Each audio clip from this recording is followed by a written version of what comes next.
C'est pas l'Espagne, c'est pas le Portugal. C'est la Turquie qui vous fait rêver ce soir, passant par la connexion dont j'ai toujours rêvé au final. Et c'est la bromance dont on vous a tant parlé, dont nous les Turcs avons tant attendu. D'entrée de jeu et en continuité de sa saison avec le Real Madrid, Arda Güler qui vient montrer le chemin à son équipe en inscrivant ce 1-0. Après l'égalisation de la Bulgarie, refait surface et joue rapidement en 1-2 avec son coéquipier pour faire éclore l'attaquant qu'on attend tellement depuis des mois. Et c'était pas faute de le dire qu'à partir du moment où ce joueur commençait enfin à se faire des buts et des assists, en continuité de même avec la saison à la Juventus qu'il fait, surtout sa prise de responsabilité sur son deuxième but où il y va tout seul, après s'être enfoncé et déclenché cette frappe de cet angle aussi fermé, qui finit tout droit dans les filets. Il n'y a pas à dire que la Turquie va beaucoup mieux. Le résultat est à la hauteur des joueurs que nous avons. Que ce soit Arda Güler pour sa première saison avec le Real Madrid, où celui-ci commence à nous réaliser sa première saison très complète et assume par-dessus sa responsabilité en sélection. De même pour Kenan Yıldız. Pour l'instant, c'est pas encore gagné, mais on est très bien parti pour se qualifier à cette Coupe du Monde. Surtout qu'on a même pu faire sortir les joueurs tôt.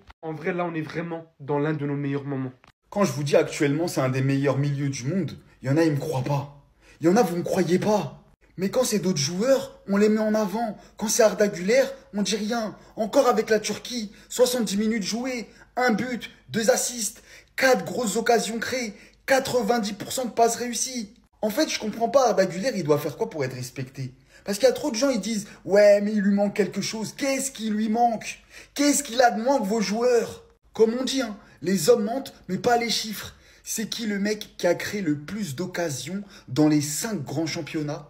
C'est Arda Güler. Et à chaque fois, peu importe où il passe, il porte son équipe. Aujourd'hui, 6 buts à 1 pour la Turquie. Et c'est lui l'artisan. Je suis désolé, hein, mais pour moi, sa saison, elle est trop sous-cotée à mon goût. 12 matchs, 4 buts, 7 passes d'ess. En fait, qu'est-ce que vous voulez de plus? Vous qui vous plaignez qu'en club, il donne la balle qu'à Mbappé. Bah voyez, en Turquie, il est aussi capable. Mais pour ça, il faut allumer la télé. Et moi, ce que je reproche aux détracteurs d'Arda Güler, c'est qu'ils ne regardent pas ses matchs et ils se plaignent de lui. Acceptez que c'est un crack, c'est tout. Bon, mes amis turcs, je crois que ce qui s'est passé face à l'Espagne, ça n'était qu'un accident. Faut vraiment qu'on parle de cette nouvelle génération qui est en train d'arriver parce qu'elle peut vraiment remplacer et faire mieux même que celle de 2002. D'un côté, vous avez Arda Güler qui fait partie des meilleurs milieux du football mondial.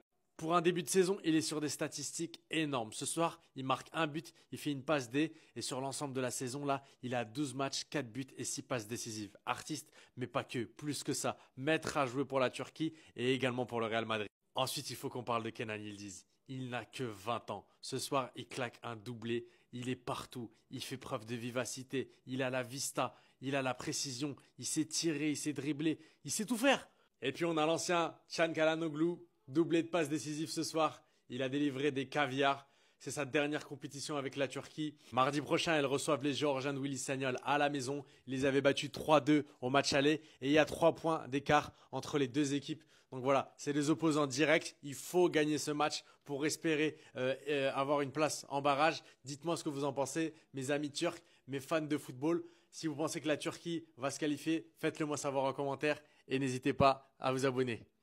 L'arrêt extraordinaire de Keller sur Cristiano Ronaldo. Les amis, le Portugal recevait l'Irlande aujourd'hui dans le cadre des qualifs à la Coupe du Monde. Le Portugal a eu du mal à marquer son but, 75e minute. Ronaldo a l'opportunité de permettre au Portugal d'ouvrir le score. Et Ronaldo sur penalty, on sait qu'il y a 90% de chances que ça rentre. Ronaldo fait le bon geste, une panenka alors que Keller part sur le côté. Et avec son pied, Keller va sortir la panenka d'une super belle manière. Quel arrêt extraordinaire. Pour ceux qui veulent le voir d'un peu plus proche, il plonge, mais il sait à ce moment-là que le ballon arrive au milieu. Et comme c'est une panenka, il a peut-être le temps de réagir. Il lève son pied et il sort cet arrêt extraordinaire sur Cristiano Ronaldo lors du penalty. L'arrêt, les gars, il est masterclass. On sent que Ronaldo, voilà, il se dit « Ah, ça s'est joué un peu. » Mais franchement, quel arrêt de Keller. Alors là, si même Ronaldo a raté son penalty, c'est que c'est grave. Parce que le Portugal, là, je sais pas. Tous les centres sont sur lui. Si c'était Haaland dans le match, là, il a quasiment un quintuplé. Le Portugal, j'ai trop hâte qu'ils aillent à la Coupe du Monde. On va les éclater avec Nuno Mendes, Nanani, là. Ils savent jouer. Mais ils veulent trop que ce mec-là, il marque pour casser les oreilles aux gens.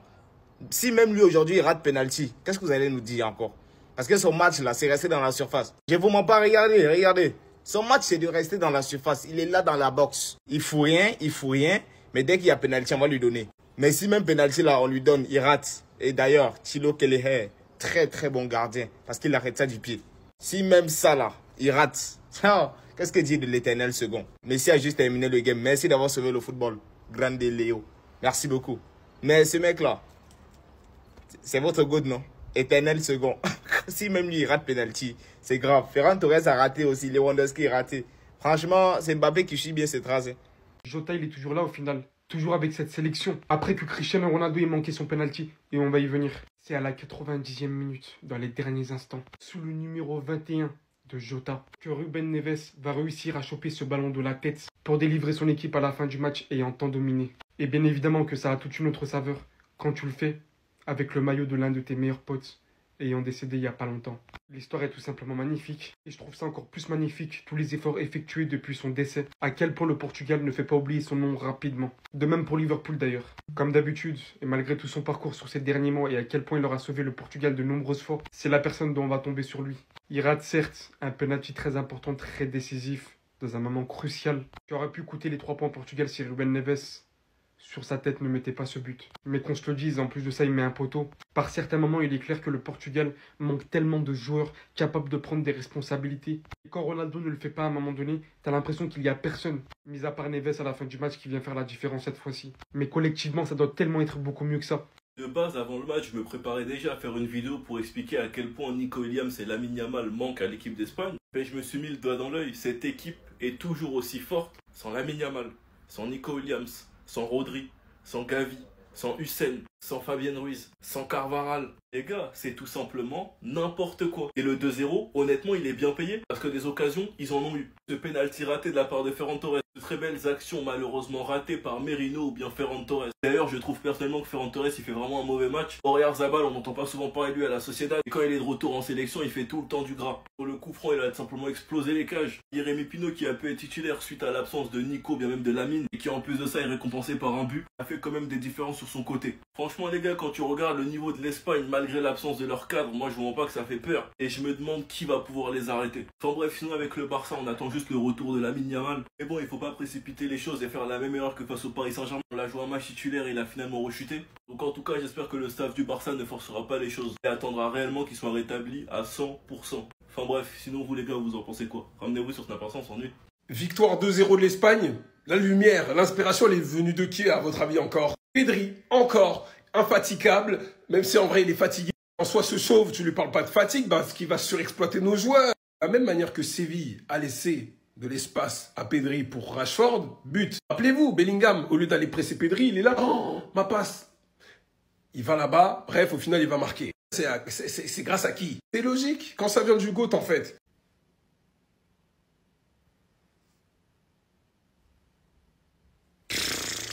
Pedri joue dans mon club.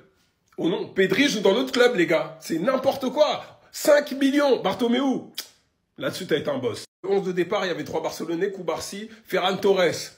Toi, Ferran, bravo pour ton 50e match avec l'Espagne. Mais chef, je te soupçonne d'avoir fait exprès de rater pour que tu restes plus longtemps sur le terrain. Et on peut pas le prouver. Rate le péno, pourquoi? CR7 rate un péno. Allende, il en rate 2. Vous aviez quoi aujourd'hui? Résultat, même si Pedri il est sorti avant la 80e, vous deux, vous avez joué jusqu'à la fin, il me semble.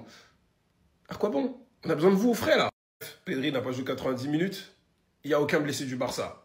En Espagne et en France, sur le reste, Christensen aussi, ça va. Alors, il me semble qu'on n'a pas été appelé ou joue pas. Rafinha est là, donc en vrai, ouais. Quoi, être heureux quand même. On va repartir du bon pied.